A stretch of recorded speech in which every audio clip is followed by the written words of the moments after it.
ازيكم؟ مستعدين نبدأ لفتنا الجديدة؟ النهاردة هنقابل واحدة من أغرب شخصيات التاريخ في مصر القديمة. فرعون كانت ست. أيوة زي ما بقولكم والله كانت ست.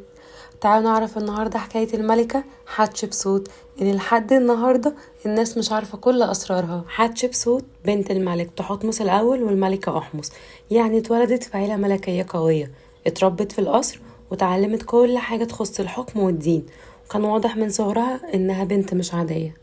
اتجوزت أخوها الغير شرعي تحتمس التاني زي ما كانت العادة وقتها.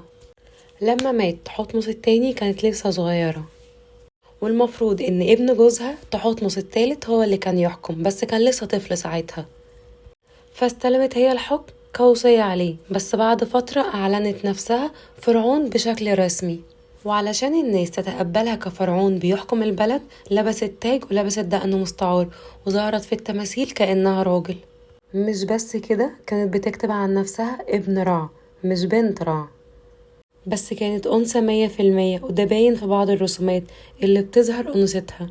حتشبسوت كانت قوية وذكية واهتمت بالبناء والتجارة، وحكمت مصر حوالي 22 سنة في استقرار وقوة.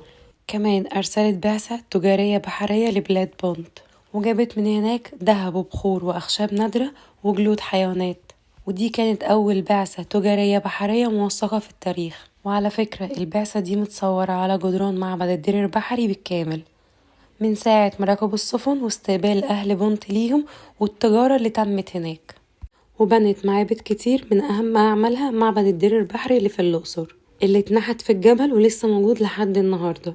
أنا كمان مصوراه ومنزلة فيديو عليه، ممكن تدخل تتفرج عليه، هتلاقي اللينك في صندوق الوصف. معبد الدير البحري اللي صممه المهندس سنن موت.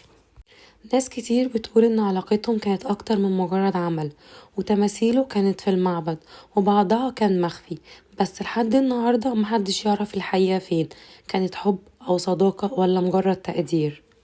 بس على العموم هو باني لنفسه مقبرة جنب مقبرتها.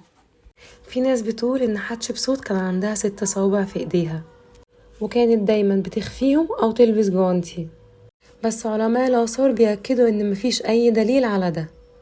غالبا كده دي خرافة بسبب تشوه بعض التماثيل وتلف الآثار.